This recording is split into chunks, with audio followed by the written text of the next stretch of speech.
ఈసారి వర్చువల్ మహానాడు కారణంగా నాగర్ కర్నూలు జిల్లా కల్వకుర్తి మండలం ఎల్లికట్టలో రాత్రి కురిసిన భారీ వర్షానికి మోరిళ్లలో వరి ధాన్యం ఏరులై పారింది.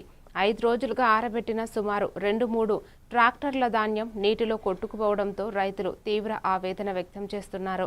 విషయం తెలుసుకున్న బీఆర్ఎస్ నాయకుడు తారమోని గణేష్ గ్రామాన్ని సందర్శించి రైతులను పరామర్శించారు.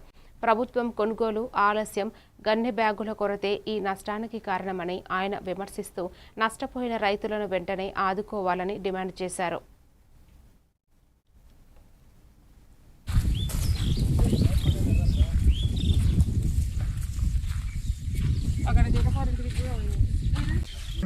ఏడు 8 టన్నుల వడ్లు, ఎండిన వడ్లు వానకి కొట్టుకుపోవడం జరిగింది. వీళ్ళందరూ దాదాపు 5-6 రోజులు మ్యార్చర్ వచ్చే విధంగా ఎండ పెట్టుకున్నారు. 6 కాలం కష్టం చేసి కుటుంబాలతో లారీలతో తీసుకుపోయి ఒక్కొక్క ట్రాక్టర్ ఒక్కొక్క లారీ ఖాళీ కావడం కోసం 4-5 రోజుల సమయం పడుతుంది.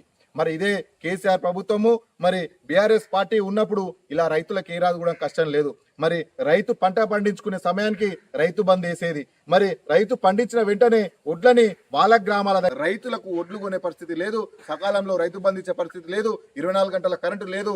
అన్ని కూడా మోసం, 6 గ్యారెంటీలని, 420 హామీలని అన్ని మోసం దగా చేసి ఈరోజు రైతు నోట్లో ఈ వడ్లని, తడిసిన వడ్లని ఇట్లనే కొనాలి.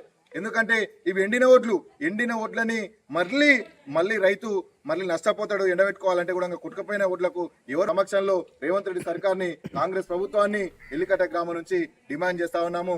జై తెలంగాణ, జై కేసీఆర్. ఎల్లికట్ట గ్రామం ఇక్కడ